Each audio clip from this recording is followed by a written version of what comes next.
And people ask me this kind of stuff all the time. Yeah. Like, what do I do? How do I sleep better? How do I stop stressing? And usually I find that people are not serious, meaning they want an answer, but they don't want to do the work. Right. Yeah.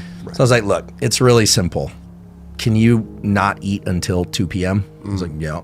I'm not hungry in the morning. I'm like, great, drink coffee, drink water, and in the morning, get up and just either run or get on some exercise bike and just pedal like someone's chasing you with a syringe full of poison. The reason I felt any sense of agency in giving this information is, yeah, I've done a bunch of different things in neuroscience related to vision and neuroplasticity and stress, but I've done some work and continue to do some work with special operations and some of these groups that are interested in how you use biology to improve human performance over long periods of time. Okay. So, basketball players, military, these kinds of things.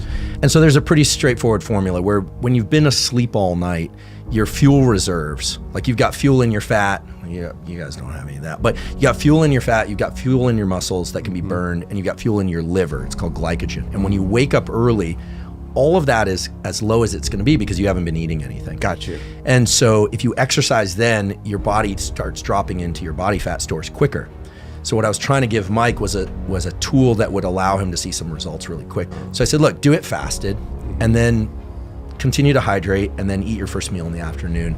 And I said, and also, do you like drinking? And he was like, well, I don't know. I drink mostly because it kind of sets me straight up here. And I was like, well, we can talk about the stuff to kind of set your head level. I mean, he wasn't spun out. He just obviously was medicating with alcohol. Sure. And not in a severe way because he's fully functional. He's an amazing photographer. He has 2 kids. And so I want to be clear about what we're talking about here. Yeah. I didn't detect anything dysfunctional about him. He was just reporting to me that he wanted some assistance. Right. So I said, would you be willing to drop the drinking or pare it back? Yeah. And he said, sure. So, okay. So explain that. And I said, look, and here's my number. Just for the anxiety and stress management, I'll give you some breathing, some respiration tools that work really well that are not, woo mysticism. It's not, I'm not going to tell you to meditate 30 minutes a day, although that's a cool practice too. I'm going to give you some tools you can use in real time as you're working hard and dealing with whatever it is you're dealing with in your life. Okay. So that ends. The conversation ends, and Greg Hunt was there too. I knew from growing up. Yeah. Talked to Greg a little bit, and then a year later, Mike reaches out and says, hey man, thanks for all that stuff you gave me. I was like, cool. It's like I lost 60 pounds and I haven't had a sip of alcohol since we talked last and feeling pretty good. Damn. And I was like, so how did you do it? I was like, well, I get on the bike and I pedal as hard as I can and like someone chasing me with a syringe full of poison. Sure. And I was like, he remembered. And I was so impressed, like very few people can just take the menu and just do it. Go. Right? Right. And maybe it's his Midwest upbringing. I mean, he did get gifted a AK rifle for his 9th birthday, living in Ohio growing up. I mean, Mike's, Yeah.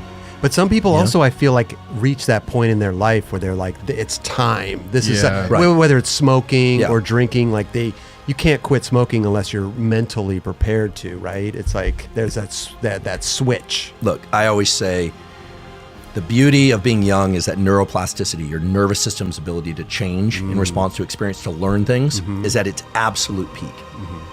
However, you don't have that much control over your life when you're young, right? Especially when you're really young. As you get older, it gets harder to change your nervous system, but you can do it. But the advantage you have is that you can direct exactly what changes you want to happen. And so there are 2 different ways to change your nervous system depending on whether or not you're younger or you're older. And it's not like the gate drops right at 25. Okay. It just tapers off. But Mike made the decision, and I always say, you if somebody is an adult, you can't change their mind. Right. You literally can't. They have to make the decision to do that. And he flipped the switch. He flipped it. He flipped it, and he's still there. And I think he feels much better physically. And then